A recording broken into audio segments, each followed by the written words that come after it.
In the absence of a quorum of the members of the Victorville City Council, the city clerk is calling to order the adjourned meeting of the City Council of the City of Victorville and the City Council sitting as the Library Board of Trustees, Southern California Logistics Rail Authority, Southern California Logistics Airport Authority, successor agency to the Victorville Redevelopment Agency, the Victorville Joint Powers Financing Authority, the Victorville Water District, and the Victorville Housing Trust.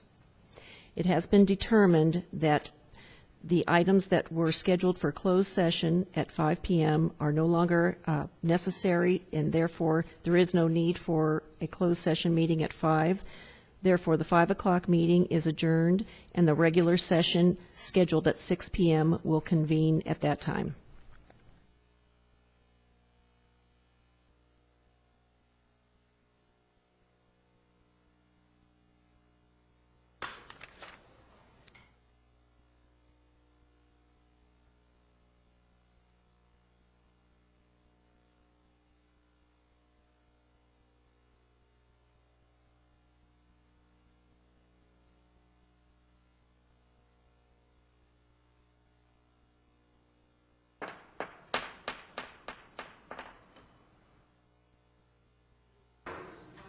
I'm going to turn this microphone on. Call this meeting in order. Roll call, please. Councilmember Garcia. Here. Councilmember Kennedy. Councilmember Vai's absence is noted. Mayor Pro Tem McEachran. Here. Mayor Cox. Here. We did not have a closed session, but City Attorney, do you have any comments to make on that? Correct. There were two agendized items, but we did not need to go into closed session today, and there was no quorum for the 5 o'clock meeting. The next item, if I could have your attention, we're going to have the invocation by Minister Alan Thompson of the Victor Christian Center, who's going to come up. And then, immediately following that, we're going to have the presentation of the colors and the pledge by Girl Scout Troop 1414 from the High Desert Girl Scouts. And if you'll remain standing after the invocation.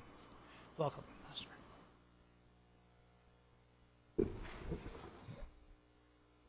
Let's pray. Heavenly Father, we thank you. We thank you for your blessing. We thank you for your love. We thank you for your grace, and we thank you for your mercy. Father, we pray as tonight, the council members meet tonight, Father, that your will be done in the house today, Father.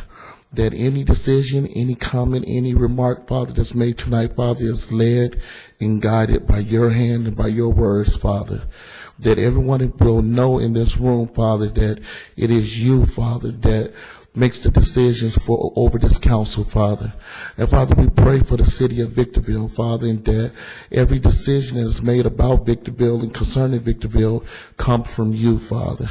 Father, may each one of us in this room decrease while you increase in this house today, Father, and that everything that we do and everything that we stand for is all about you, Father. We thank you, we love you, and we honor you. In Jesus' mighty name we pray. Amen.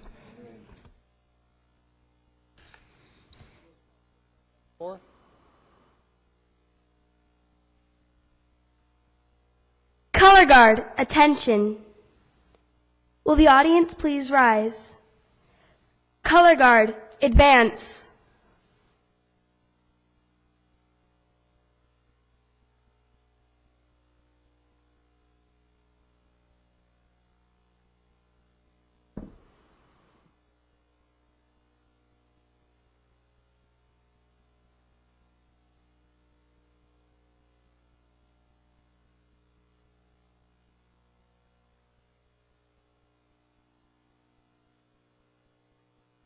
Color Guard, halt. Prepare to post colors. Post colors. Color Guard, honor your colors. Please join us in the Pledge of Allegiance. Ready? Begin. I pledge allegiance to the flag of the United States of America and to the republic for which it stands, one nation, under God, indivisible, with liberty and justice for all. Color Guard, dismissed.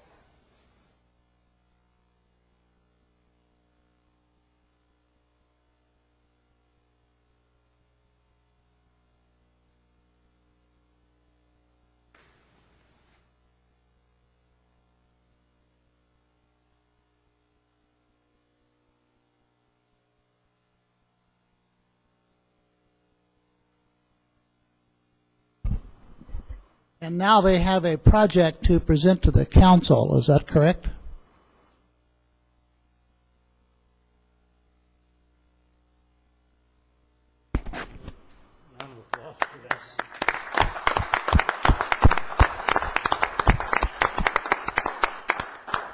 And before you start, I forgot to mention the troop leaders, Scott and Laura Azevedo. Thank you. Go ahead. Good evening, Mr. Mayor and City Council. We are Troop 1414 of the San Gorgonio Council High Desert Region. The Bronze Award is an adventure in leadership for more than 500,000 Girl Scouts every year. It is the highest honor of achievement a Girl Scout junior can earn. It involves teamwork, exploring our communities, making a plan, and putting it all into motion. Approximately 11 months ago, we set out to explore our community, starting with our school, family, and friends. We soon discovered how little some people knew about energy, how to conserve it, and how to prepare your family at home in the event of a local emergency or disaster. During the course of our journey, we discovered the need to get the word out about being prepared for emergencies at home. As a troop, we spent countless hours researching and brainstorming on what it takes to be prepared. We gathered information and put it all together and came up with a plan to raise awareness with our communities. Our plan was to publish a brochure on emergency preparedness in the home, hold several events to promote our plan, and then place these brochures at our school and local businesses around the community. We hope that the contents of this brochure will help people get started as they prepare their family, friends, co-workers, and community plan and prepare.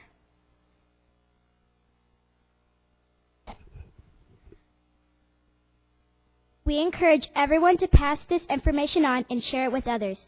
Our goal is to reach as many people as possible and make the world a better place by taking action and impacting our community with our project.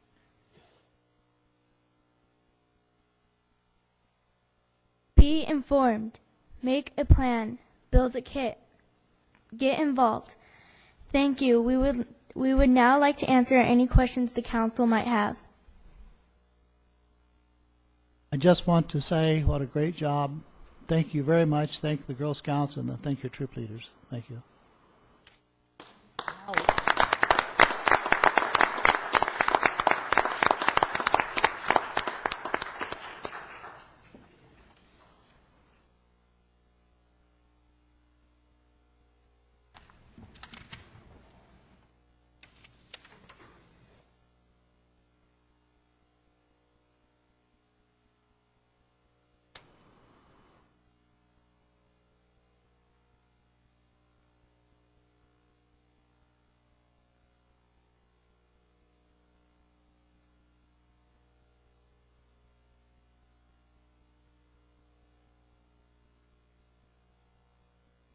I have two proclamations. The first proclamation is a presentation. I understand that Joe Zaccaro is going to accept that.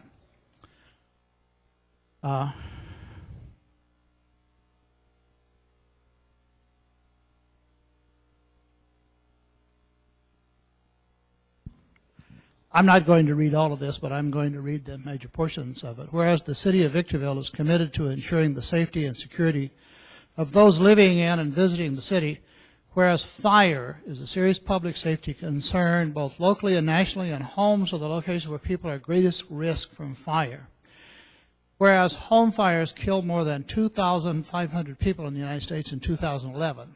When I saw that, it surprised me, but I know we have less fires than we used to, but it's still a statistic that we need to pay attention to.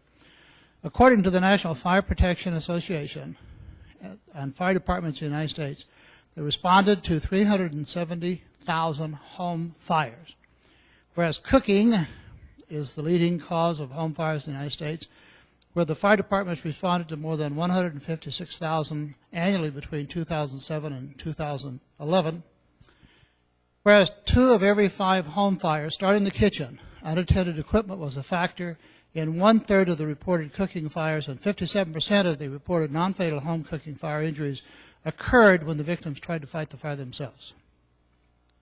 Whereas children under 5 face a higher risk of non-fire burns associated with cooking than being burned in cooking fires, Victorville residents should stay in the kitchen when frying food on the stove tops, keep a 3-foot kid-free zone around cooking areas, and keep everything that can catch fire away from the stove tops.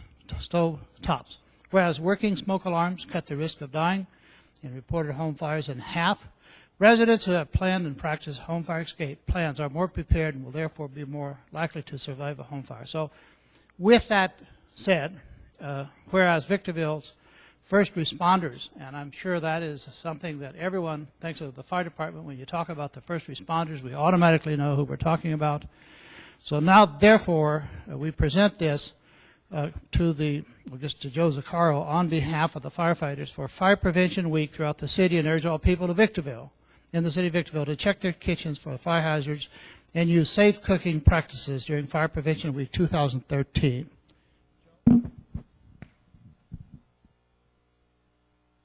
Thank you, Mr. Mayor. We lost our photographer.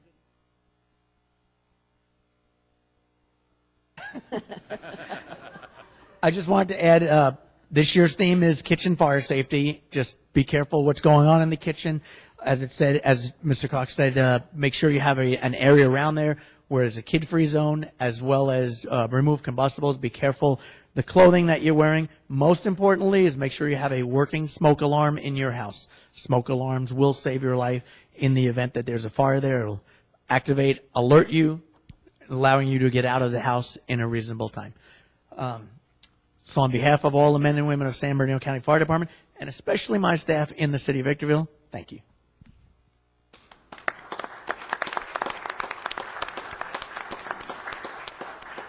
I have been told that there are more and more women in the workplace and more men are cooking. And the section about more fires occurring, we cut that out. The next proclamation is for the Desert Communities United Way. Julie Norton, if you'd come down, please. And your entourage.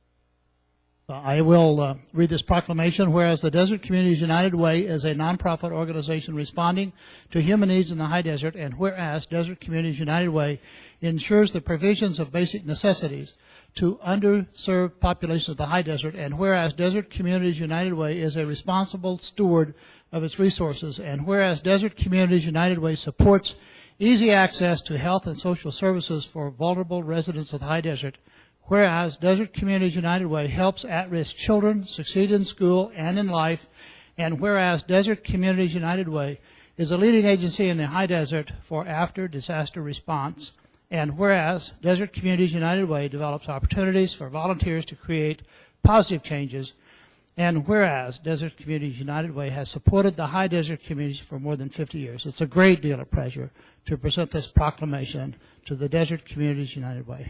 Who do I present this to? You? Thank you so much for recognizing our work in the high desert. We really appreciate it. I'm Chris Briggs. I'm Executive Director for Desert Communities United Way, and these lovely women here are part of our Board of Directors. I'll have them introduce themselves. Is that okay? Thank you, Mayor, and thank you, Council, for this recognition. Jennifer Silvestri, Senior Director of Public Affairs for Kaiser Permanente, and a very proud and happy United Way board member. I'm Marcia Wyo with Alaska USA Federal Credit Union, and also a proud board member of the Desert Communities United Way. Hello, I'm Lorena Flores with U.S. Bank Branch Manager, and we appreciate you guys having us here today. Teresa Shellcroft, Vice President, Desert Communities United Way, and thank you very much. Yeah.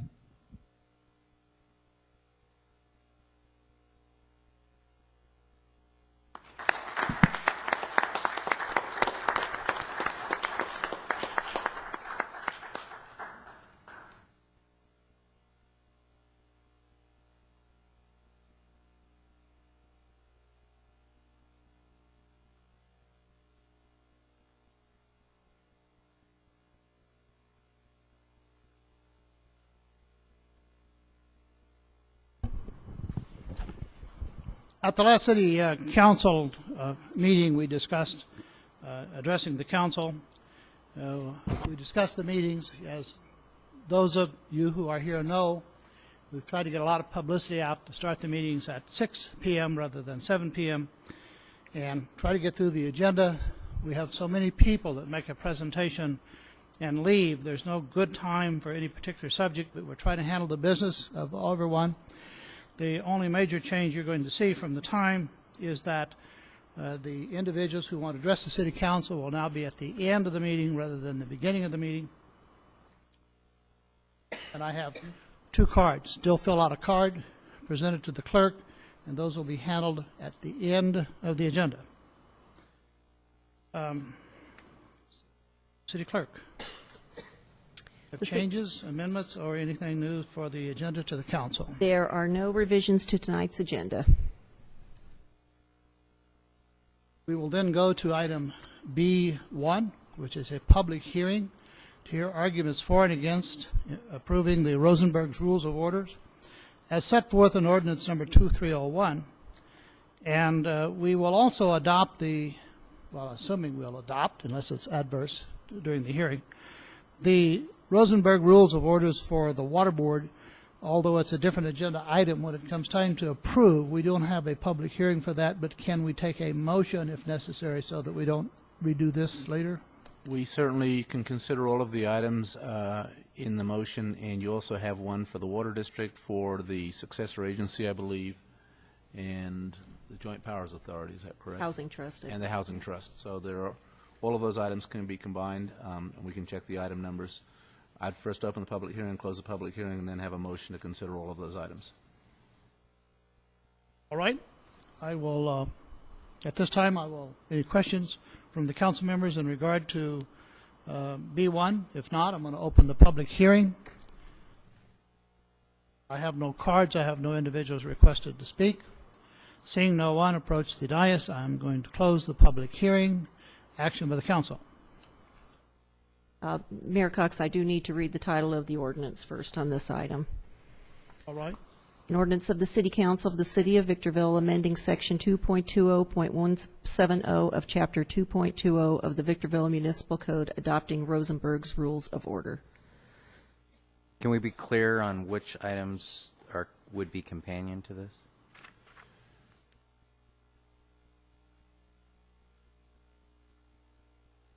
Find it. I'm not sure.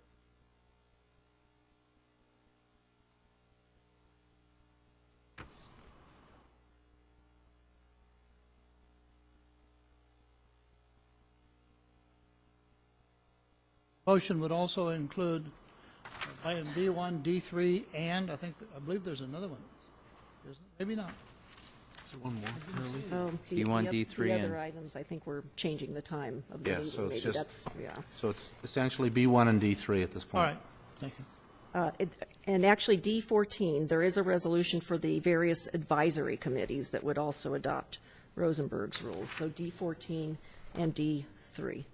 So to be clear, the motion then would be to adopt the ordinance, waive further reading, and then also approve agenda items D3 and D14.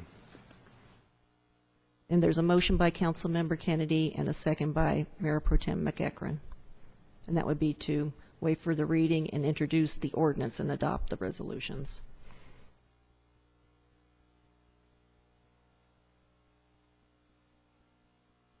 Motion carries with Councilmember Vias absent.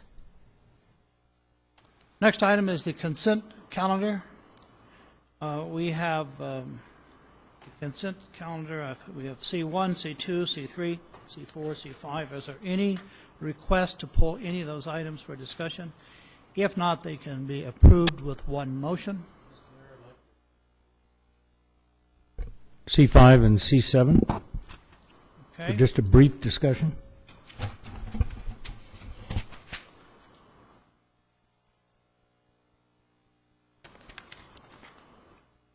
C5 and C7?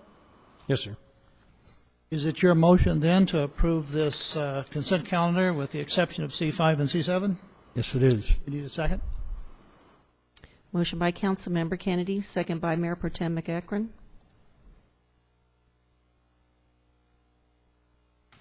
Motion carries with Councilmember Vyas absent. Councilmember Kennedy. Doug, who should I address these questions to? I don't see Adele here. Dell is here. Adele is here? Oh, there Probably she is. be the best one to answer these questions at this point. Adele, I'm looking at the investment report, the first page, the summary page. Victorville Joint Powers Authority and Southern California Logistics Airport Authority, their cash balances only include assets held by third-party trusts, meaning they don't have bank balances. Those assets held by the third party are the reserve accounts that we have held Right. with them. Yeah. But neither of these entities have bank balances,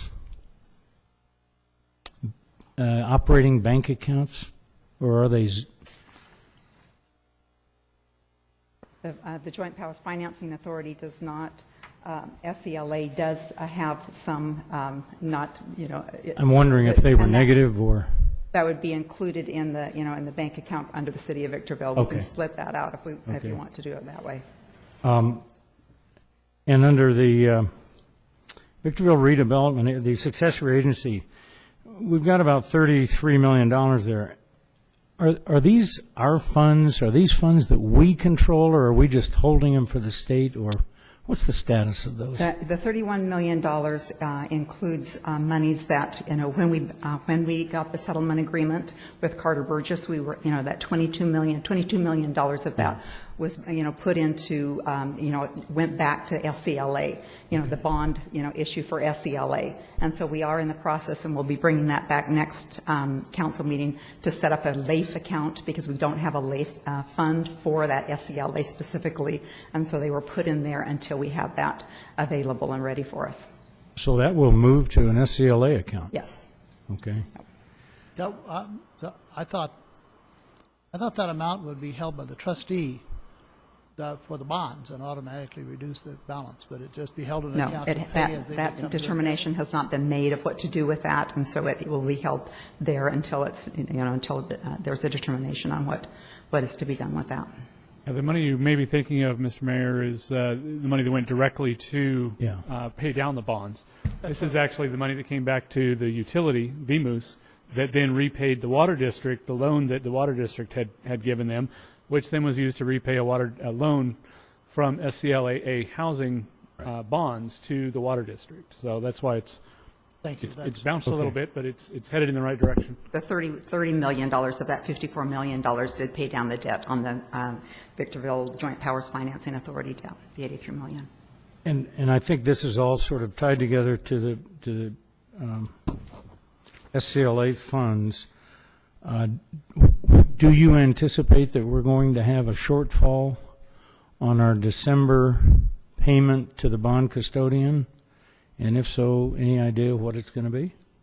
There will be a shortfall again, for our debt service on the two bond issues, the subordinate debt, the 2007 and the 2008A. And so I think it's probably a couple of $1 million that, because it will be all of the interest, and the principal payments on both the 2007 and the 2008. We will have enough in reserves on the 2007 to pay the interest portion, but not the principal portion. Yeah. That has been running $3 million? Each year, assuming there's some growth in property tax or property values, it should reduce. We probably have a couple more years of pain until we finally get back to break even, and then we've got to make up what we've been behind. I mention that because this has now gone on for 3 years. We've known it's going to happen. It's not a mystery. It's not a surprise.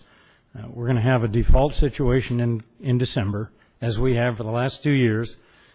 And I hope the Daily Press covers it in a sensible way and not splash a headline that says we're in default again, that kind of stuff. We know this is going to happen because of the property tax deficiencies. Okay, that was all I had, Mr. Mayor, on number 7. On 5, I'm sorry.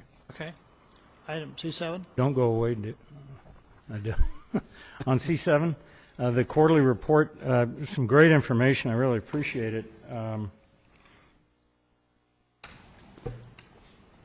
At the bottom of page 2, when you talk about the sales tax and a final fourth quarter reconciliation that's going to be done. I assume it hasn't been done now because we don't have the information. That's correct. Is that reconciliation likely to increase our sales tax, decrease it, or do we just not know? We just don't We know. don't know. Sometimes it's increased it, sometimes it's decreased it. Okay. Over on the next page, on page 3, general fund, budgeted expenditures of $47,678,000 and actuals through June of $47,083,000, $600,000 better than budget in the general fund. Outstanding work. Any thoughts, any guesses about possible audit adjustments that may change any of that? I hope not. Yeah, I do too. I thought maybe you might know of something. Not at this time. Over on the next page, on page 4, I hope everybody takes time to look at this. I mean, this breaks apart our different enterprise funds. Solid waste is, which of these covers the treatment plant? That's under sanitary sewer. Sanitary and sewer. That's correct. Okay. 15 million in revenues, 12.3 in expenses. No, actual expenses of 9.9, 10 million. Right. A lot of capital projects haven't been completed, and so that's why you'll see in some of the enterprise funds that those capital projects, are anticipated. Sometimes they don't get completed. So is that telling us that out of that project, we're generating $4 or $5 million a year to spend on capital projects? Not entirely, no, because that also includes the sewer collection system as well, not just the plant. It's the plant plus the collection system that belongs to the city. Okay. Water district, no surprises there. The municipal utilities, that's a very distorted number. You got 33 million in revenues, but 22 million of that is from the Carter Burgess settlement. One-time deal, take it out. We've got about 11.5 or 11.4 in revenues and 10.3 in actual expenses. That means the municipal utilities are generating about a $1.1 million surplus. Revenues over expenses. Expenses include interest, but they don't include the bond payment. That's correct. What is the bond payment going to be? How close are we to covering that principal payment with this surplus? We are covering it the current fiscal year. I think we just missed the mark last fiscal year, depending on where the final expenses sort out. But this fiscal year, we actually cover everything, cover all costs for Victorville Municipal Utility Services. Including the principal payment on the bond? Including the principal payment on the bonds. That's largely because of a 5-year prepayment that was done as part of the Carter and Burgess settlement. When that goes away, we'll get back into a situation where it's tight at best. That's one reason why we're actively pursuing new business to come to town that can take electric service from our utility and increase our profitability, for lack of a better term. And I point that out just to make people aware as best we can. It's a complicated financial issue, but for all the heat we've taken on the disaster at the Foxborough plant, the fact is the Carter Burgess settlement cured a large portion of that, and the buying and selling of electricity that we are now doing in that entity is going to cover eventually all the rest of that loss. So I'm fairly confident that we will recover through this utility organization the loss on that project. Our principal payment grows annually. Yeah, well, okay. So our electric sales need to grow annually as well. Eventual is a relative term. Put it in context. The last thing I really want to point out, the airport authority, the airport operations, you'll notice $8.5 million in revenue, $7.2 million in expenses. This is the operation of the airport. This isn't the retirement of debt, but it does include the payment of interest. Am I right? No. Doesn't include the interest. That's down on the next line where it says the airport debt service. Okay. Okay. And that one we have about 20 million in revenues and 16 in expenses. But with that, the 16 million. That doesn't include the principal piece. Okay. Point is, airport operations generating about a $1.3 million surplus. I just think everybody needs to know that. Yes. They're doing very, very well. Just need to add another column, encumbered or trust. You almost need to add another column of encumbered or held in trust. Because if you have a contract and you haven't finished the contract, it looks like you have a surplus of funds when in fact it's already encumbered or contracted, and so you may not have any funds at all. Is that significant? Well, it could be at times. I don't know that it is right now, but keep in mind this is not a year-end report. This is your quarterly financial report, so it's only going to include those things through the end of the quarter. Yeah. So if there are encumbered dollars, it wouldn't necessarily appear in a quarterly financial report. And this one is for the year end, June 30th of 2013, and so there are very little encumbrances left from last fiscal year. But we're generating about $3.4 million in excess in property taxes over and above the interest cost to cover the principal payments? Is that about right? Out of the debt service fund? The expenses are interest? The expenses are interest, and then we, including, then we have a $3.4 million on top of that. So we're, we're bringing in enough revenues. Of course, we're not, this doesn't include those defaults that we've had. So we haven't brought in enough to cover the defaults. Yeah, that we know. Okay, thanks very much. Thank you. I'll make a motion to approve the last two items. Okay. C5, C7. Motion by Councilmember Kennedy, second by Councilmember Garcia. Motion carries with Councilmember Valles absent. We'll now go to written communications, D1. Request City Council approve amendment number 1 to the Green Tree Boulevard, Yates Road, Yucca-Loma Road contract among the City of Victorville, Town of Apple Valley, and County of San Bernardino. There's no questions? Mr. Mayor, We have a question. In reading this, I was kind of stunned by, if we've seen this before, I'm really surprised. The widening of Yates Road, the extension of that pattern down Green Tree to Yates and then widening Yates Road, is that seriously on our list of things to do in the future after we've gotten Nisqually? So. Well, I believe, and Brian can correct me if I'm wrong, but I believe this portion of Yates is actually the portion that is east of Hesperia Road. I believe Green Tree Road stops at Hesperia Road.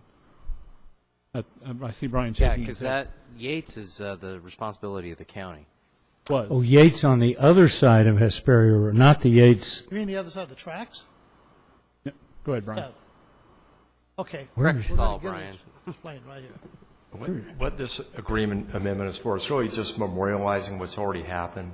Because if you go back in history a few years, Apple Valley was the lead on an environmental document. That document covered all the way from Apple Valley Road, bringing a bridge across the river to Yates Road, which goes around the north side of Spring Valley Lake, widening Yates Road, and then extending Green Tree, building a new bridge over the railroad tracks, extending Green Tree to connect to Hesperia Road. There was one environmental document that covered that whole stretch. My mistake, Brian. I'm thinking of Yates Road on this side. I could not make the engineering work. And so the county and Victorville and Apple Valley, they all contributed some match money to a federal grant. And it really already happened, but the county wanted to memorialize this in an agreement just to record how much everyone spent on their match money. And I'll get to the other projects a little bit later when we talk about the Riverwalk. Okay. No more questions? Chair is open for motion. Motion by Mayor Pro Tem McEachern, second by Councilmember Kennedy.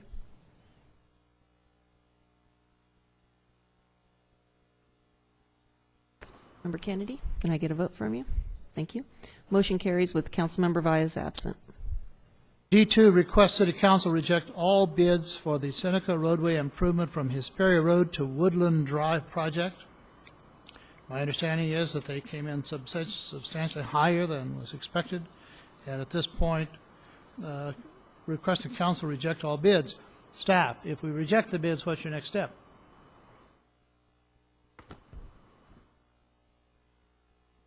We made some changes on the project to try to bring it within the scope. There's a developer contribution that was for about $174,000.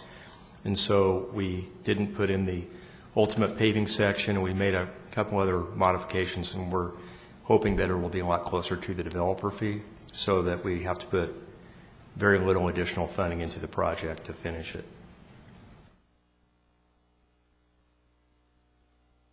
Do we have a motion?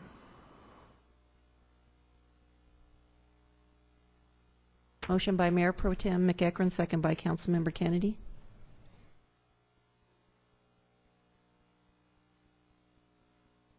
Motion carries with Councilmember Vyas absent. Item 3 is the item that we handled with Rosenberg's rules. We handled that after the public hearing. Item number 4, no item submitted. Number 5, no item submitted. 6, letter of agreement with Pacific Aviation Group. The recommendation from Mr. Metzler is that the Honorable Board of Directors approve, number 1, entering into a letter of agreement between Pacific Aviation Group, LLC, and Southern California Logistics Airport Authority, and 2, approve an additional appropriation in the amount not to exceed $30,700 in the form of a rent credit to fund repairs, and 3, authorize the Assistant Executive Director to execute the agreement. I have a question that I want to, it has come up before. This is to the city attorney. Some time ago, when I was under intense questioning for a situation, the question was asked, who's authorized to sign? And I indicated that the mayor, on behalf of the council, the city clerk is the city clerk, the city attorney is the city attorney, and I was shown a document and asked then when the council authorizes another individual or a staff person, is it by resolution and is there a separate authorization to authorize that? When I came back after that, I outlined a list of everyone who should sign contracts. And we have followed that, except I do notice under certain situations with some of our entities, we are having staff people to sign, and I question that. Certainly, the preferred method is to have the mayor sign all contracts that bind the city unless you basically, as a council, delegate that somebody else can sign certain types of contracts. Well, we have the risk manager, the city clerk, the attorney, and the mayor. They sign as to having approved the form and the content of the agreement. They cannot bind the city. The only person that can bind the city is either the mayor or whoever the city delegates to sign the document. So the authorization, in this case of a staff member to sign, isn't for binding purposes, but for corrective purposes, to ascertain the correctness of the contract? Well, typically, the risk manager and the city attorney always check as to the form of the contract and the validity of the contract being a binding contract. They, however, do not have the authority to bind the entity.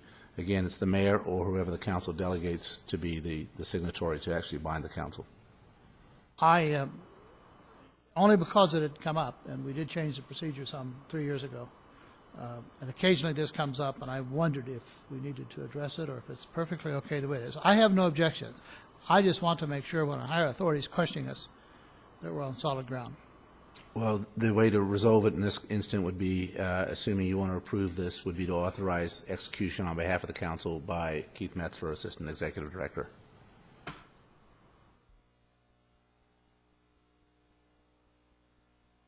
I have no objections, Councilman. I don't either, but I would, my recollection is even when we've done this, these documents have been put before the mayor. When I was mayor, I signed them. So unless something has changed, because that is what you directed when you were the city manager, even though this language is included here, I believe staff is always, my recollection. Keith, you're not the Assistant Executive Director, are you? Technically, Mr. Robertson, the city manager, assumes the role of the executive director. Certainly, you could modify the motion here and authorize the mayor to sign this document. That would be entirely appropriate. The primary purpose for this, and we've done it in the past for other transactions, is just for the sake of expediency to get these documents turned around as quickly as possible and not have to wait too long to get signatures done. In this particular case, and in others, it affects either going out for bid or, in this case, modifying billing systems, and we'd like to be able to do that as quickly as we possibly can. There's no preference whether it's myself, the executive director, or if the mayor would like to retain that. We're certainly fine with that. Certainly just trying to expedite the process the best we can to get these transactions effectuated.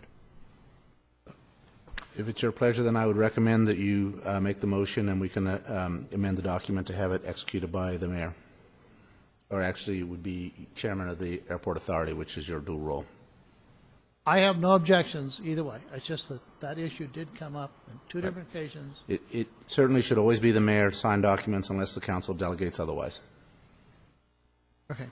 Haven't we in the past done the mayor and or certain situations?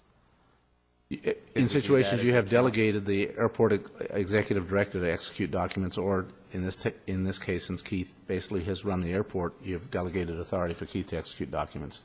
You can do that as part of your motion, as part of the resolution. Oftentimes, it'll set forth actually in a resolution approving an amendment or a lease document who you're authorizing to sign. So there's a delegation of authority to sign the document on your behalf. In this case, the staff recommendation has three parts to it. The council, if you would prefer not to have the assistant executive director execute the agreement, you could simply move staff recommendations 1 and 2 and abandoning number 3. Well, I want to state for the record, I'm not opposed to that, except that this apparently is an issue with a higher authority based upon my deposition. And who authorized so-and-so to sign such a document, and where's the resolution authorizing it as a separate document? Well, here There must be some basis. Right. Here again, you have a staff report. The recommendation would be to authorize and delegate the signing authority to the assistant executive director of the airport. Again, it makes no difference if you would like to sign it as the chairman, and we want to do all documents that way, that would be appropriate as well. Again, for expediency, we sometimes in the resolutions or in the staff reports recommend that signing authority be delegated to another individual. Well, we recently had some documents. I don't know if it was last meeting, but recent, and we followed this, and we did adopt those. And I thought about it at the time, and then got busy. So my actual recommendation is to follow the staff recommendation and to do this, and have all those signatures, plus the assistant director. But I'd like the city attorney to look into that issue, because of specifically the federal government's concern on who has the authority, when did they get it, and where's the document that says they had the authority, because there are some people who've signed documents that denied that they even knew what the document said because they relied on. And my belief is you can't do that. And I would agree. And again, typically, if it's not the mayor signing who can bind on behalf of council, the mayor individually cannot bind the council. It has to be a council action. The council typically delegates that authority to the mayor, and again, the council also has the ability to delegate that to some other individual, be it the city manager, or executive director. In line with that question, isn't there a problem with somebody signing the document without fully understanding it? I mean, I would think the mayor is faced with that dilemma constantly. We get staff reports, we rely on attorney. We don't sit here and read these documents from cover to cover. Actually, that's an interesting question, because the mayor can be opposed to it, but if the council approves it, he's required to sign it whether he wants to or not, because he's acting on behalf of the council, which is the way the law is set up. Does he have to have a thorough understanding of each document that he signs? This is why we established our risk manager, city attorney, and everyone signing it, and the city clerk to ascertain as a part of her signature that this is an official part of the minutes where the council took the action. That's correct. And the risk manager and I, as a city attorney, review the documents and authorize basically to ensure that they are legally binding and that the appropriate authority to execute the documents is in place, be it through minute action of the city council or by resolution or ordinance or otherwise. Well, I don't want to hold up this item here. It's an important item, needs to move forward. I just think that one item we need to look at because it came up so many times in the past. Absolutely. Okay, so let's go ahead and have a motion. Yeah. Motion by Mayor Pro Tem McEachron, second by Councilmember Kennedy. And for clarity, for the record, this motion includes the delegation for Mr. Metzler to execute on behalf of the City Council, or the Airport Authority in this case. Correct. That would be my motion. I would imagine that would be That's my second. the second. Motion carries with Councilmember Vyas absent. I just note that what the mayor is asking for, and I think is an appropriate discussion item in the future, is to have the council briefed publicly about how we just did that and why it protects us, as well as going to the signing of the document, which all that does is ratify what we've already agreed to here on the dais. The signing of a document doesn't mean that you fully understand every if and or shall in the agreement, but it does ratify that we agreed to it. So correct. Make no one ever want to be mayor of this city. It's just mind-boggling. Well, that's also why you have the risk manager and the city attorney review the documents to deal with those details and ensure that these are legally binding documents and that they're in good legal form as well. Thank you. Item number 7. Request the City Council, Southern California Logistics Rail Authority, and the Victorville Housing Trust Board approve the changes of the open session meeting as set forth. Didn't we handle that? I guess we didn't, because we didn't adopt the separate resolution. No, these have not been adopted yet. Sorry? These have not been adopted yet. Okay. Okay. We have a resolution number 13-052, 13-001. You can read the title of the resolutions. Can they be handled by one motion? Madam Clerk, City Attorney, or do you want 3 motions on each one? One motion approving all 3 items would be appropriate. Motion by Councilmember Garcia, second by Mayor Pro Tem McEachron. Motion carries with Councilmember Vyas absent. Item D8, request City Council approve the lead track use permit by and between City of Victorville and Church and Dwight.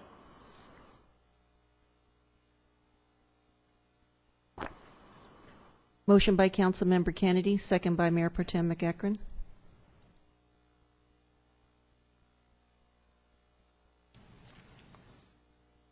Motion carries with Councilmember Vyas absent. Boy, nice job on that one, Sophie.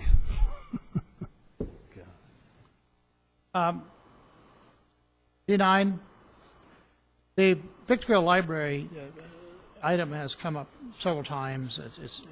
We have a very, very busy library. We have individuals who are volunteering, who are doing a wonderful job. I don't want to see anything happen to the good thing that's happening, but we do have difficulty getting to that because of the private road from 7th Street. I think there was an attempt by staff at one time to get a dedication so we could improve the road. We weren't apparently able to work that out, or at least we haven't been able to work it out so far. To get to the library, you go off 7th and go a roundabout way. And even the appearance of the library has people asking questions because Apple Valley has a new library and Hesperia has a new library. And there's more to it. It wasn't the county that built those necessarily, but I think that a report is needed so the public will understand. And also, just a few years ago, the Victorville City Council elected to withdraw from what is referred to as the county library system. They call it the county free library system. There's nothing free. And I think that because that was a policy decision of the City Council, this council, we have a brand new council, almost brand new staff, we should visit it again to determine if we want to remain separate with a city-owned library, or do we want to consider whether or not to be a part of the county, and what are the pros and cons. Best way to do that is to have a committee, in my opinion. Certainly want to offer, staff is going to be very busy, but if the City Council, number one, do you want to consider it? If you do want to consider it, would a couple of the council members volunteer to serve on that ad hoc committee? Questions? Councilmember Vyas has expressed a keen interest in this topic over the last couple of years. She's not here to defend herself. I think she'd be an excellent appointment. I would be more than happy to volunteer on that. Unless someone, Gloria, I don't know if you'd like to do it, or Ryan, if you want to do it, fine, but if not, my wife is a very active user of the library. and I'd be happy to help with that. Mr. Attorney, does he have a never mind. Don't. I was joking. So I assume then that it's, the council agrees that we can have the ad hoc. We're not going to set a time on this. We're not going to rush to get this done, but it's an item that keeps coming up, and I think the public deserves an answer on this. So with council's approval, we will appoint Councilmember Kennedy, Councilmember Valles, get together with Doug. You can determine what staff members can work on this, and we will come back at some time in the future with reports as to what progress is being made. Is that okay? Mayor Cox, I believe you may have a speaker card on this item. I'm sorry. Just been brought to the dais. Oh, I just got it, I guess, from Hakeem Majil.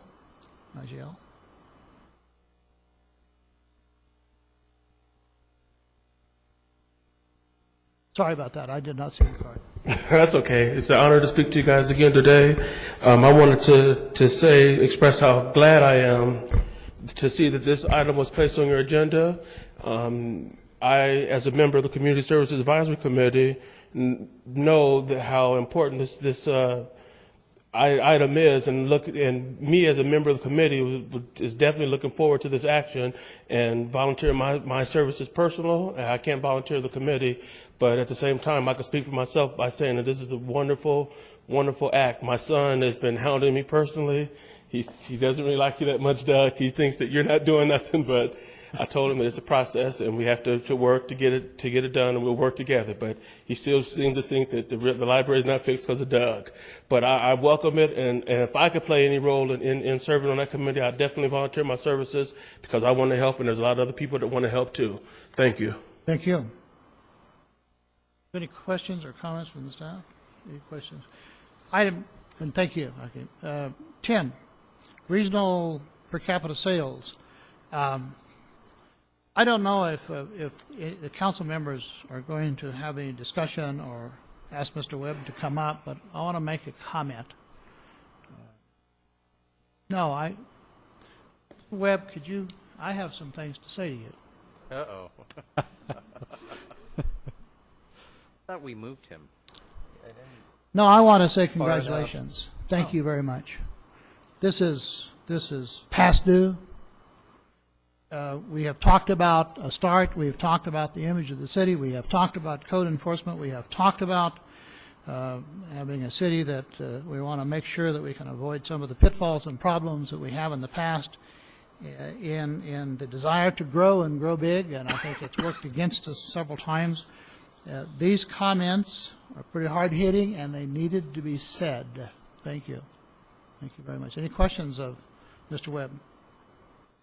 Or comments by other members of council? No, I think it's a document that helps us move in the right direction.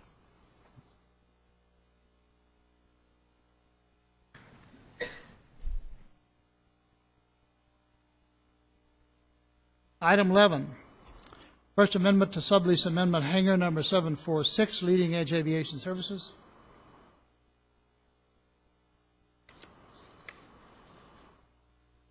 Motion by Councilmember Kennedy, second by Mayor Pro Tem McEachron.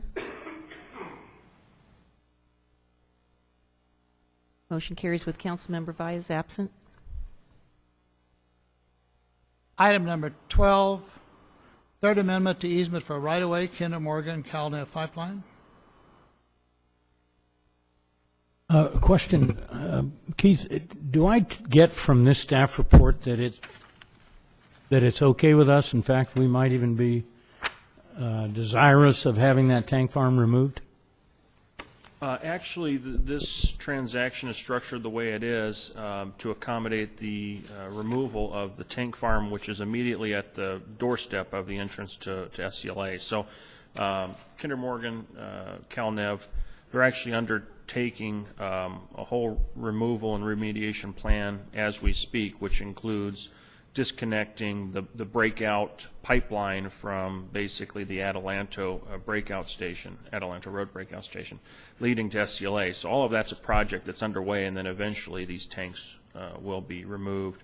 The soil will be investigated. If there's remediation necessary, they'll conduct the remediation. So working with them, it's expected that this be done in the time frame allotted under this agreement. And not relocated. Not relocated. These tanks are Removed. no longer intended to be in use, and it's my understanding that these tanks largely served as breakout for Edwards Air Force Base fueling needs, and because Kinder Morgan is coming through the desert with a new pipeline system, and perhaps because of operational efficiencies they're able to build up the capacity needed to accommodate not only Edwards, but the flows through to McCarran over in Las Vegas. Other questions? Motion and a second. Motion by Mayor Pro Tem McEachron, second by Councilmember Kennedy. Motion carries with Councilmember Vyas absent.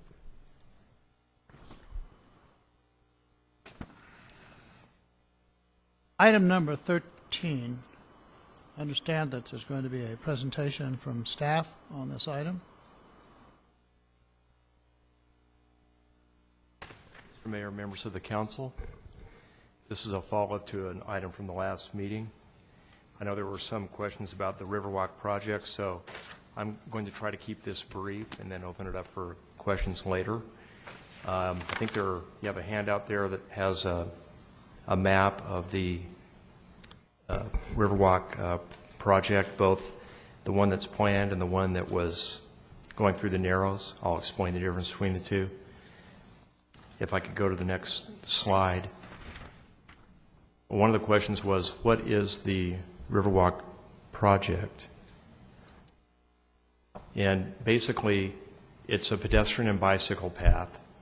Most of it's going to be about 12 feet wide, and there will be some bike lanes on streets also.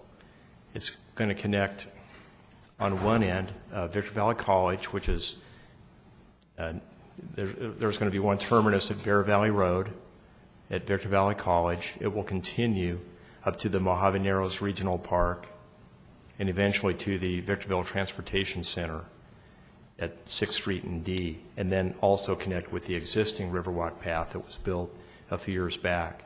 And that path is along the Mojave River between I-15 and 6th Street. So the total length of this project would be about 7.7 miles. That's the project that's currently in environmental development. And the plan is to build the first segment, which would be about 3.5 miles long from Victor Valley College. It'd be on top of the levee next to the Mojave River. That levee goes adjacent to Spring Valley Lake, and then it would go up into the Mojave Narrows Regional Park with a turnaround. And that's the first segment that would be planned. Now, there was a plan to go through the Narrows. Unfortunately, that plan had to be abandoned for this particular environmental document. That was about a 2.5 mile stretch that went from the Mojave Narrows Park through the Narrows and continued along the river up to eventually I-15. Well, there were some challenges associated with that effort. One of the main challenges was BNSF. BNSF took a strong position that they would not allow any kind of a path in their right-of-way, and the right-of-way actually extends out into the river itself. So the only other option was go on the other side of the river, the east side of the river, over by the Lewis Center, which would mean bridging across the river, and then getting another bridge to get on the other side. It's possible, it could be done, but there were also environmental challenges too. The studies showed that there probably are a lot of cultural resources on that other side that would have to be mitigated. Again, it's not impossible, but it would be very challenging. So that could be a follow-up project, but it's not part of this environmental document. There are a number of environmental studies have been completed. I'm not going to go through them all, but basically all the technical studies have been recently completed, but there's going to be a considerable time before the environmental document is approved. The reason is because it has to be drafted, it has to go to the review process with Caltrans. They have oversight on this because it's a federally funded project potentially. And so there's the public review time, the CEQA and NEPA approval, all that adds up to more time than we would like. So I'll get into the schedule a little bit later.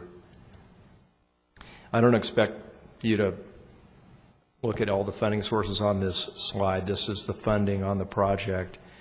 There have been a number of different fund sources over the years. Those funds for the environmental effort have been basically expended. There was some additional funding a couple years ago, another $150,000, $75,000 from Sandbags, $75,000 from the county. Since that time, there were some more environmental snags that took a little more time, more study work. So that's why we were requesting additional funds to complete the environmental document. All told, the total funding for this whole environmental effort has been about $3 million. And it was initiated well over 10 years ago. So some of these federal funds were authorized over a decade ago, actually.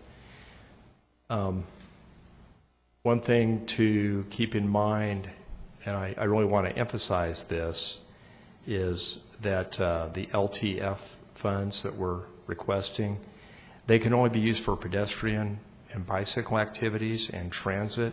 They can't be used for road maintenance, overlays, fixing potholes, et cetera, things like that. So it has a restricted use, and the funding that we're requesting at this time would not negatively impact other things we have planned for that LTF money.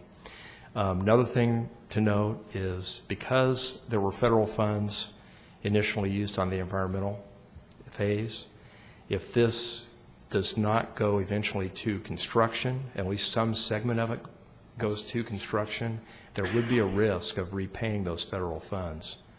The Federal Highway Administration could impose a repayment of those funds. So that's something just to keep in mind. A repayment of which funds? Well, there were the funds, the grants for environmental studies? Exactly. There were federal funds, there were T21 funds that were authorized, and those would be at risk of repayment. I don't know what that risk is, but I know that on some projects it actually has happened. They have required repayment. That's the one that says we have about $761,000 that has been reimbursed. That's the T21 funds that we've received? Yes. Am I following that right? Yes, that's right. Exactly.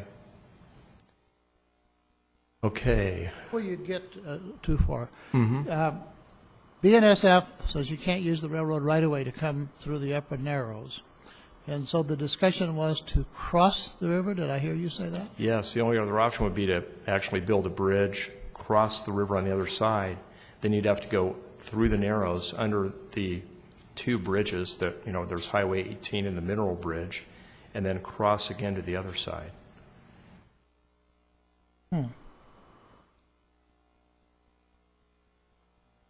Wouldn't have to cross the BNSF right away again?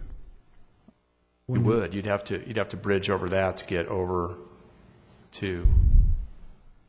No, actually, you wouldn't. You would not. I'm sorry. I stand corrected. You would not, because you'd already be past where the BNSF diverged from the river, where you would bridge over. You wouldn't have to bridge over BNSF. Okay.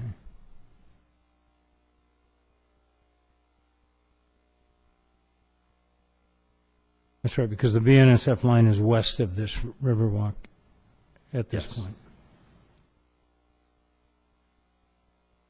If there aren't any other questions, I'll go to the next slide, and then I'll open it up for questions at the end. But feel free to ask questions as I go. I don't expect you to be able to see that map very well, but there are two related projects, the Yucca Loma project and Yates Road widening. Those are in progress right now. Actually, it's being bid, and there's a bid opening scheduled in October. And that would include building a new bridge over the Mojave River, widening Yates Road up to the park entrance. And Apple Valley estimates that the construction will start in early 2014. It'll end sometime in around the end of 2016. So those two projects, the reason they're related is they will have bike paths. The bridge will have a separate bike path going across. Yates Road will have a graded area to accommodate a bike path, and basically you just have to put asphalt on it, and you could have a bike path next to Yates Road. The Green Tree Extension Project is further into the future. We're about ready to finalize a contract for that. It has to go through a process, a review process before we take it to council, but probably the design will start late this year. It'll probably take about 2 years to complete the design. When it will go to right-of-way and construction, we don't know, because right now there's not a funding source, but eventually that is also planned to have a bike path in Green Tree that would go to Asperia Road. So that would be one of the segments of this project that's currently. Is that why that red line, Brian, crosses sort of where Code Road is and then down Hesperia Road? That'll be a bike path. Yes, it'll have bike paths, lanes in the road next to the curb. But it's not literally part of the Riverwalk. Well, see, part of the project. Let me back up here a little bit and explain why this alternative path is going down Green Tree and Asperia Road to Old Town. It has to do with the environmental process. There had to be a terminus established at one end up in Old Town and a terminus at the other end at Bear Valley.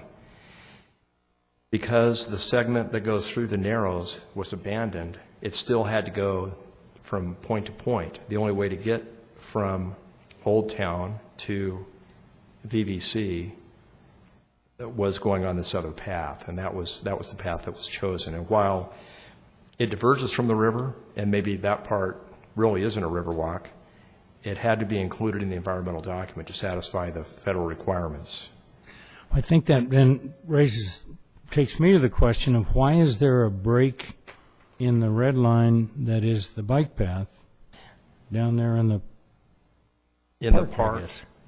Yeah, I can explain that. I didn't really like the way the graphic showed that. The reason is there's already a little path there there's a lake inside the park, and there's already a path there, and it'd be connecting to the path, and so really it'd go all the way through. But doesn't that route give you the two termini? Not according to our friends who are reviewing the environmental document. So we had to satisfy their requirements. I'll move on to the next slide. The next steps. The schedule we estimate is early in 2015 you'd have an approved environmental document for NEPA and CEQA. In the summer of 2015 you could have a design completed for segment 1, that'd be from VVC to Mojave Narrows Park. But we need to secure construction money. Right now, that money is not available. I think at the last meeting, Doug made reference to $6.2 million that was set aside, but it's not available anymore because it was part of the previous transportation bill, which expired. It was part of the safety in lieu bill. But now there's a whole different way of funneling this money for bicycle and pedestrian projects, and it is a priority project with Sandbag, and they seem to think that they will find construction money, but right now it hasn't been identified. So for this actually to proceed to construction, that would be a crucial step, is to get grant money through Sandbag. And I'm open for any questions you might have. At the time this was, the planning began, it terminated at the Transit Center on D Street, 6th Street. At one time, that was the center of transit activities, and that's no longer the case. Or is it just my observation that it's no longer the case? As far as the activities going on at the transit Well, center? where the mass transit, they seem to accumulate now on by Costco, where all the buses come in, and that's where they seem to go out and run in and out from that point. I have been at the transit center several times. I didn't see a lot of activities there in regard to the transit. I wondered if that changes some of the reasons that the terminus was chosen to be there. The next question, that if you're going to build a bridge across the river for the bikes, it seems to me it'd be easier to build a bridge across the tracks just above the Narrows and come in at by the cemetery and have bike trails on the streets and it would be easy to get into on the city streets to 6th and E or C, well, wherever that transit center is. Have they considered that, or would that be a brand new environmental study? Well, unfortunately, this other segment, this 2.5 mile skip from the park to basically D and 6th Street, would be another environmental document, but that's an interesting alternative. We could consider that. Problem is, it'd take another 16 years to get to environmental. Is there any possibility this project will bring the transit center to life? I don't know. That's a good question.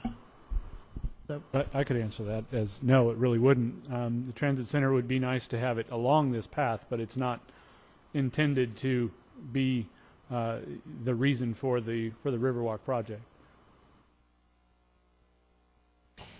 Some of these, they call them activity centers along the way, like the college, the transit center, and so forth. They help you score points, basically, to get federal funds for projects like this. And there may not be a direct nexus, like Doug said, between the transit center, but it helps secure funding. I'm kind of getting the impression that we're so invested in this that we almost can't back out of it. Right, yeah, And I that's was just going to making me say, kinda you know, uncomfortable. unfortunately, the thought of spending this money at the cost of completing some sort of environmental process, it's less costly than if we don't do it because of the amount that we would owe back to the federal government. But in the time that we've had this discussion, Arizona's probably completed 3 of these projects. That's what's the most frustrating part. I mean, what we have to go through in this state to build a river walk, they would have had done by now. This is just, I don't know how many years this thought's been in the process. Jim, you probably have a better idea. Well, it's been a long time. It's complicated. I know the initial intent was to start at the transit center and follow the closest point from A to B to college by going through the Narrows and so on. If that can't occur, you either cross the river or cross the tracks. And if you cross the, cost-wise, it'd be easier to cross the tracks at the Narrows, going direct westerly until you connected into, what was that, C Street, D-C? And then follow C Street over and into the Narrows. I mean, there's already a street there. You could put a bike lane in there. It wouldn't be expensive to do, but I don't know if that's enough change. If that causes a change and a new environmental studies, then our goal would probably be to complete this prior to the California speed bullet train being completed. And we might not make it then. But yeah, Mr. Kennedy's comments are interesting. We've spent so much time, invested so much money that I think we have outside agencies saying you will either, the implication is you will either bring this to fruition or give the money back.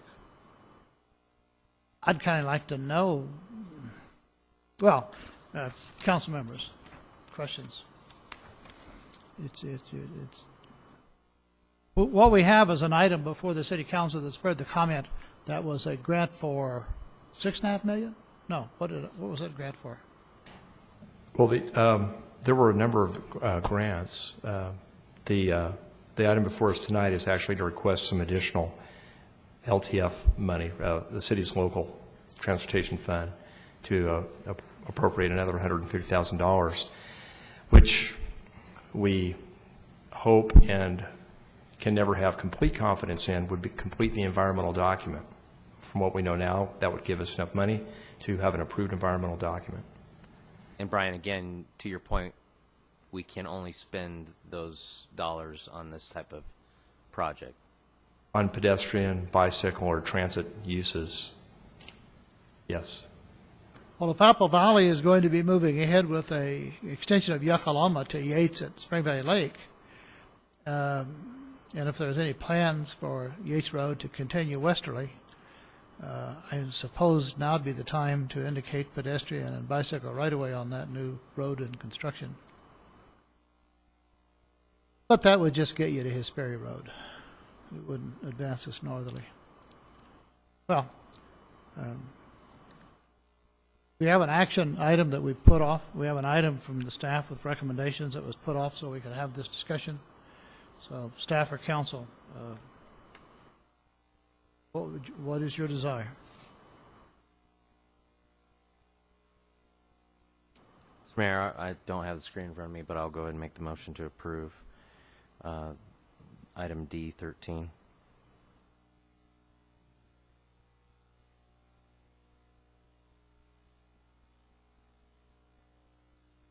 Motion by Mayor Pro Tem McEachron, second by Councilmember Garcia.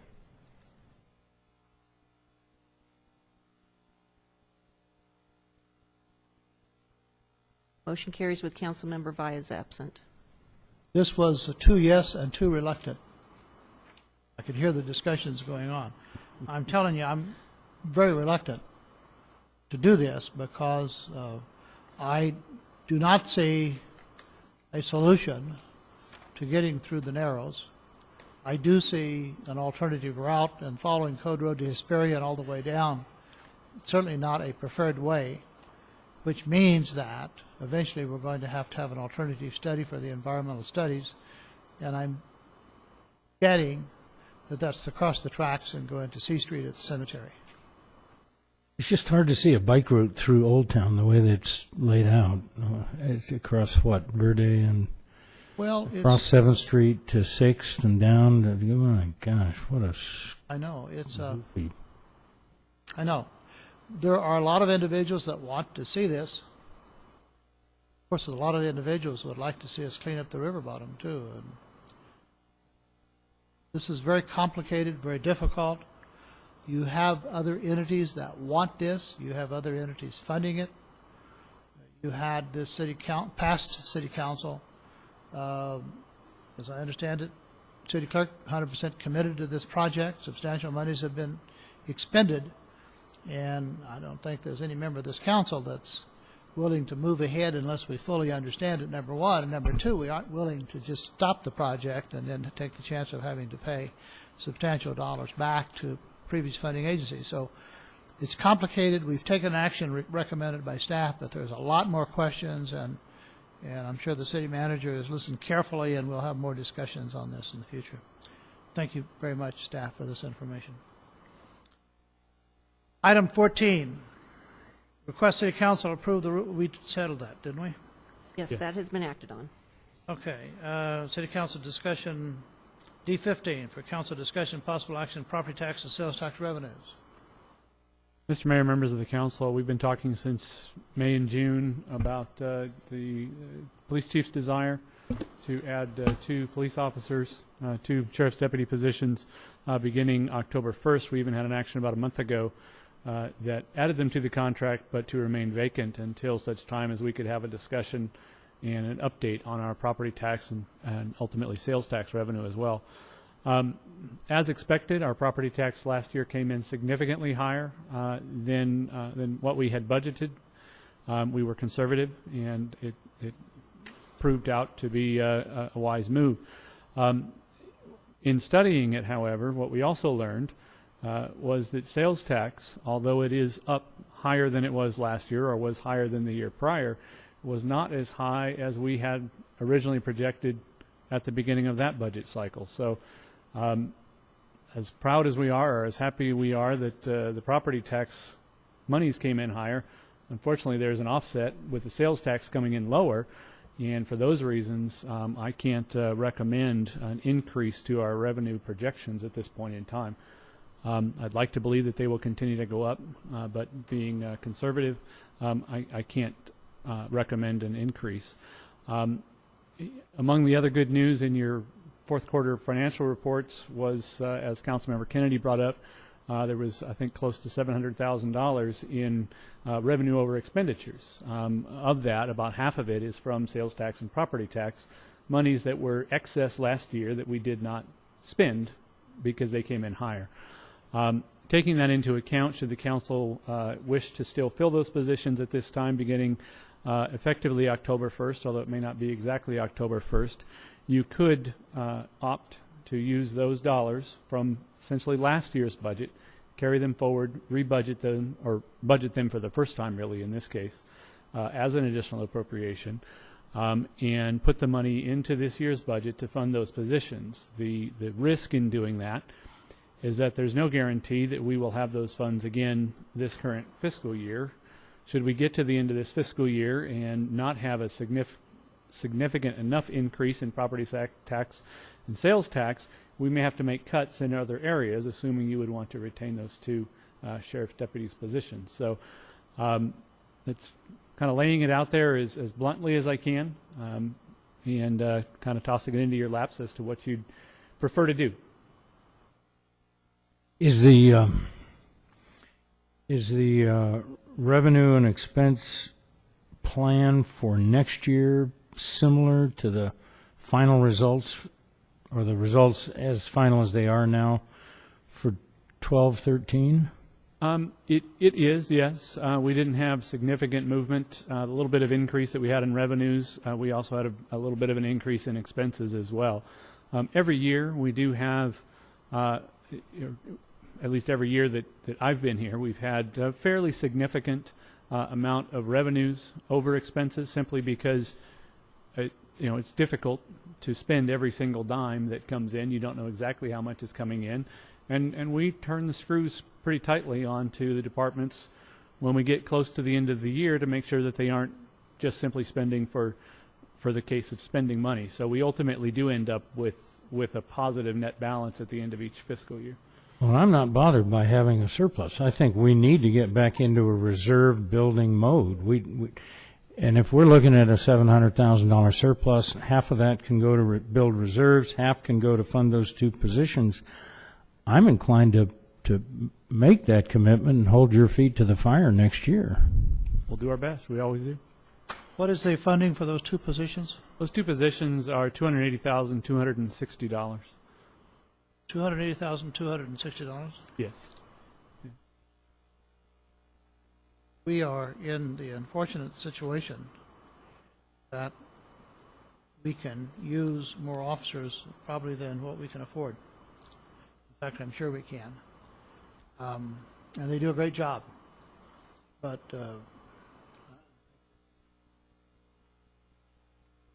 we have seen certain segments of this community and what it's turned into, and I think with the actions that the council has been undertaking with code enforcement and several other things, I think things will get better. I have my fingers crossed, but certainly to the Sheriff's Department for all the hard work they're doing, well, I would just find it, can afford it, we need.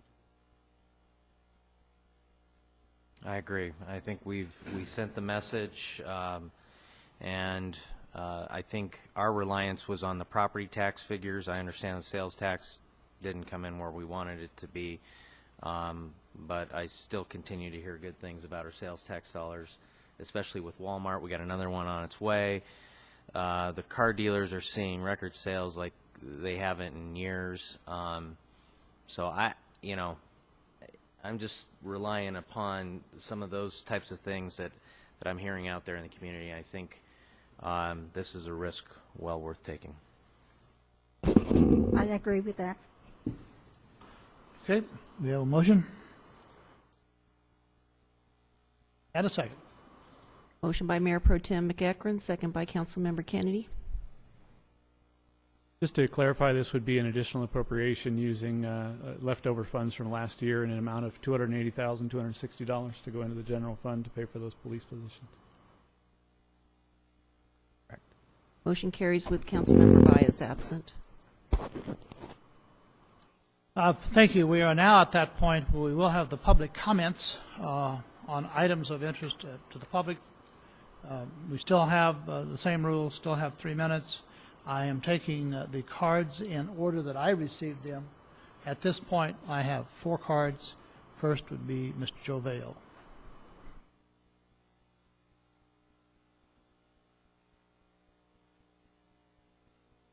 Good evening. I'm sure that my being here doesn't really make a lot of difference, but I wanted to come and make a statement concerning my displeasure with the way the City Council did the thing with the street lighting project.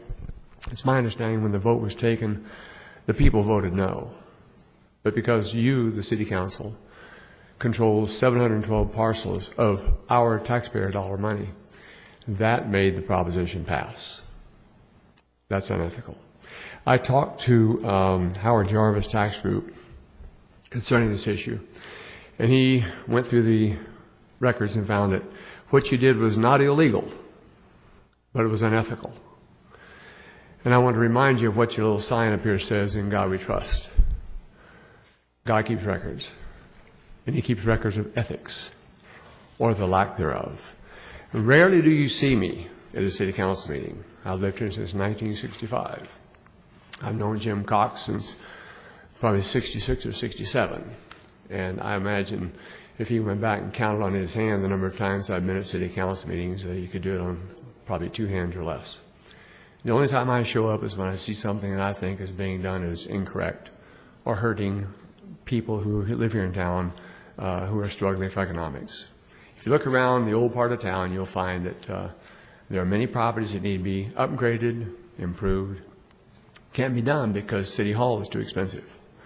Cost of repairs and cost of upgrading cost too much money.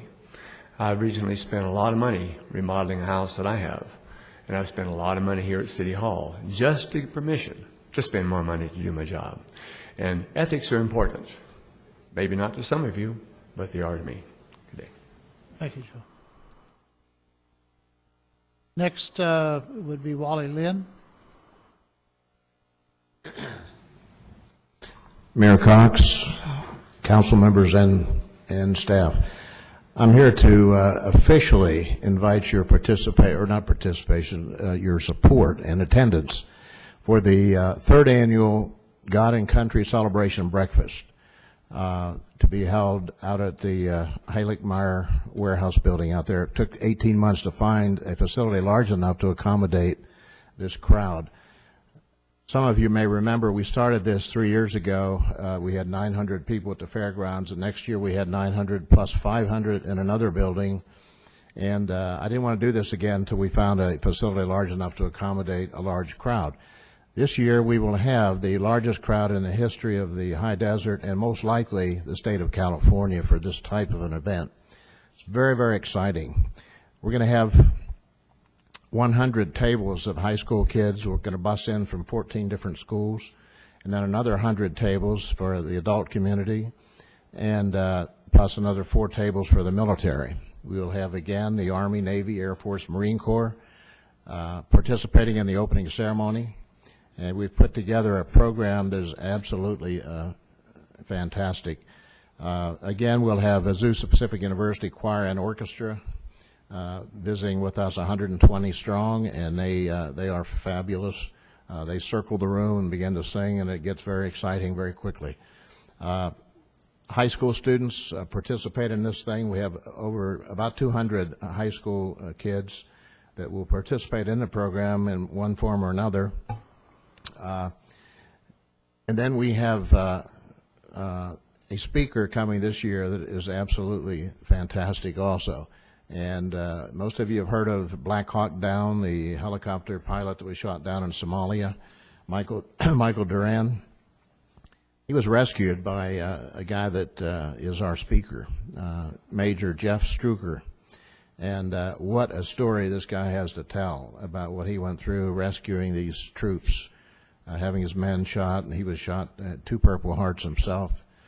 Our men were, shot in the streets, hung from bridges, and it's too bad that every kid in the high desert couldn't hear this message, because it is just phenomenal.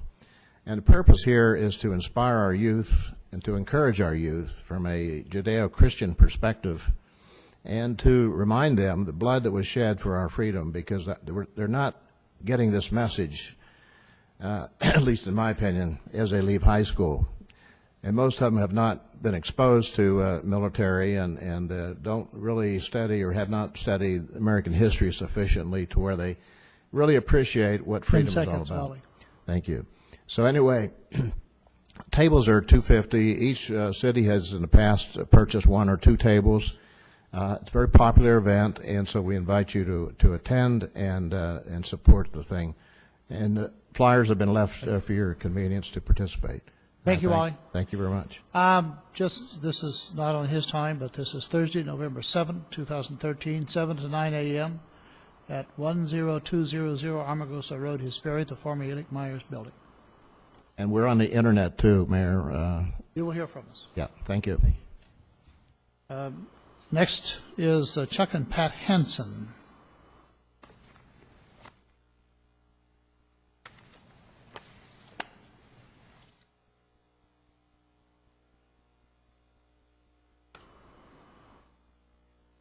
Hello and welcome. Thank you, Mr. Mayor. Good evening, Mayor Cox and City Council members. My name is Chuck Hanson, and this is my lovely wife, Pat Hanson. And we're here to talk about a fun bike ride, and it's good and healthy. And we have started a 10-mile ride that a lot of that have served up to before have requested. So we'd like to see all of you doing it. And one comment on the Riverwalk, one thing I've tried to point out for years, that the more a city does for bicyclists, the more people that get out of cars. We think that's a good thing. Okay. Good evening, Mr. Mayor, council members, and members of the dais. We're happy to present our 6th annual Tour to Apple Valley bike ride. This will take place on October 19th, Saturday.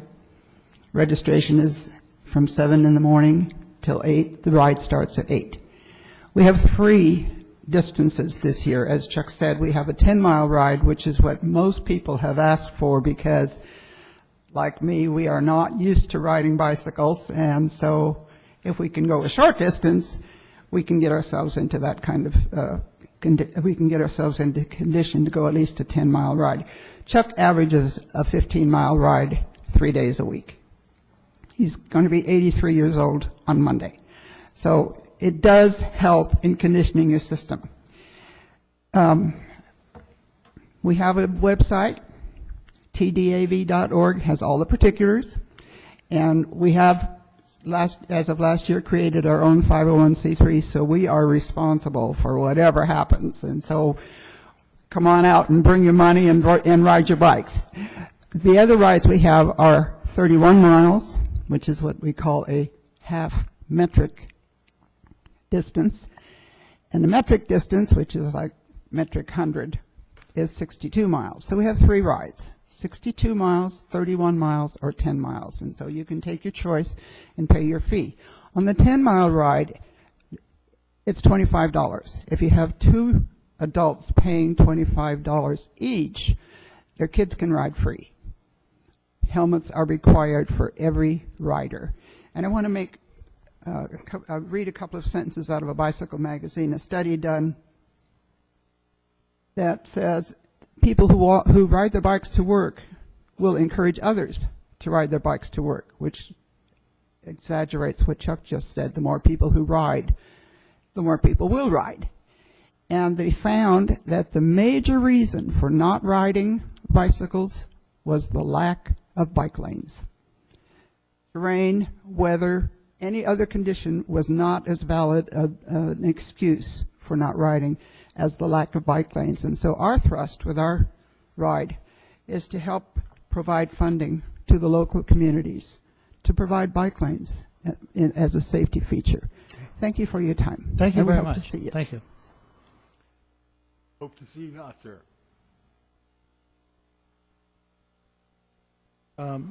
Next card is Hakeem Majel.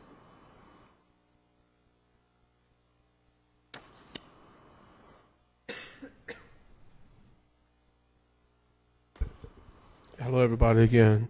Mr. Mayor, that's Majid. You nailed it at the beginning at first, and now you're going away. But no, first, let me thank you, Mr. Mayor, and you, Mr. Mayor Pro Temp, for your quick response to my request to speak to the children at my after-school program, the after-school program where my children attend.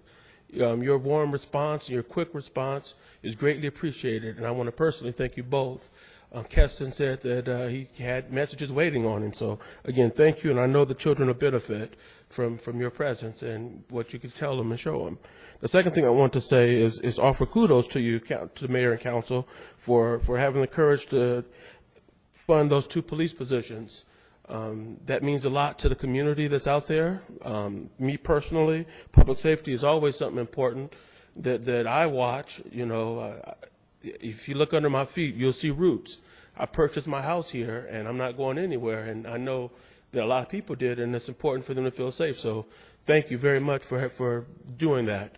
The third thing I want to talk about was the name tags for community advisory committee members and commissioners. I don't know if that was that. I don't know if that could be followed up upon, or maybe I'll just call and check with you on that at a later time.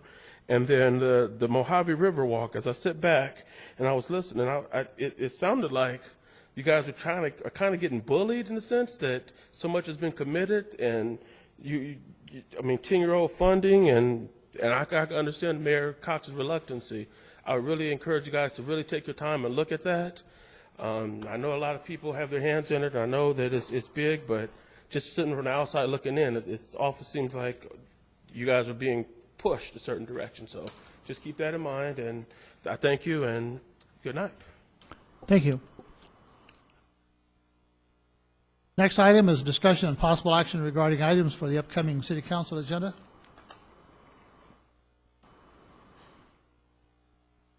Any items from the council members? Any items from staff? Nope. Report from the city manager? Just a brief report. We've got myself and Mr. Metzler and one staff member who will be attending the International Shopping Center show for essentially the remainder of the week. We'll be here for part of the day tomorrow and then heading to that show and hoping to bring additional retailers to our fair city. Okay. And one other thing, it's unfortunate the Hansons left, but I'm currently scheduled to be out of town on the 19th of October, trying to change that actually earlier today. If I can get that changed, I'd be proud to represent the city and the city council, since I don't think any of you are going to be hopping on your bikes for this thing, hoping to do my first metric century, the 62-mile course this October. I'd appreciate that. I was going to ride a bike. I do have a bike, but they don't have a half-a-mile ride. If you would prefer, Mr. Mayor, if you'd prefer, you can ride that 62-miler with me. They don't have a half mile. That's about probably all I can do. Any other comments from staff? Reports from council members? We'll start with Mr. Kennedy. Just one, and it's an update on the capital project situation at VVWRA. As all of you know, I'm the Victorville representative. That's the Victor Valley Wastewater Reclamation Authority. That is the joint powers authority consisting of Apple Valley, Hesperia, Victorville, and the county that provide our regional sewage collection and treatment. We are having continuing discussions about improvement and replacement projects relating to the interceptors, the main lines that our trunk lines feed that take waste to the treatment plant, and the construction of the sub-regional scalping plants in Hesperia and Apple Valley. This has been an ongoing discussion. After our last council meeting, Mayor Cox sent a letter to all member agencies and VVWRA staff expressing his and my concern, as well as the City of Victorville staff concern about the financial plan to fund these projects. Our major concerns expressed in the mayor's letter were the reliability of the cost estimates for some projects, since some of those estimates have changed dramatically from meeting to meeting over the last few months, and the methodology used by the VVWRA staff to allocate these costs between the needs of existing users and the needs relating to future development. Very important letter that we sent, important to express those concerns. I believe that the concerns expressed in the mayor's letter are also shared by other member agencies. I believe these concerns are being taken seriously and that the financial plan is being studied and reworked in response to these concerns. So I thank VVWRA staff for that. I think it is accurate to say that the financial plan is still on the drawing board. And as things develop, I'll keep you informed. Thank you. Kekron. Yeah, just two things. I will be representing the city because I don't believe any of the rest of you are going up the California League of Cities in Sacramento, which going to Sacramento is always a joyous occasion, I'm sure, for any of us. And then also, I'm assuming that they're still on track, but I believe that the La Mesa Nisqually interchange will be fully open starting next week. Told the 23rd. Hopefully they can keep to that. I don't know if staff's got any other information to that level. Brian, are you going to come and tell me something bad? Should have asked you beforehand. I don't make those kinds of predictions anymore. I saw them. I saw them spray painting today, but it was the dirt. It wasn't the lanes. So The latest I heard, it was supposed to open on the 25th. Okay. But I wouldn't be surprised if that slipped, but I know that they're pushing very hard to open the ramps by the 25th. Right. It's all about striping the lanes. So, but it's supposed to be next week, is what I've been told. Yes, that's my No longer understanding. about asphalt. Well, it's up. It's not about asphalt anymore. It's so busy, I'm going to have to take Valley Road. That's all. Councilmember Garcia. I have nothing. The only item that I have, Mr. Vail had raised an interesting question about the city voting its properties. I had made an inquiry to staff, and I'm sorry I didn't remember the detail that while we had a lot of properties, we didn't have that many votes because of the, you don't get a vote just because you have a little piece of property. But I would, sometime when staff is looking at that data, I doubt that they have the answers right now. I think that we all got a resolution. I think we all got from the city clerk what the breakdown on the votes were. I'd just like to see it again. That. I have no other comments. Any questions of staff? No members? This meeting is adjourned. Thank you very much.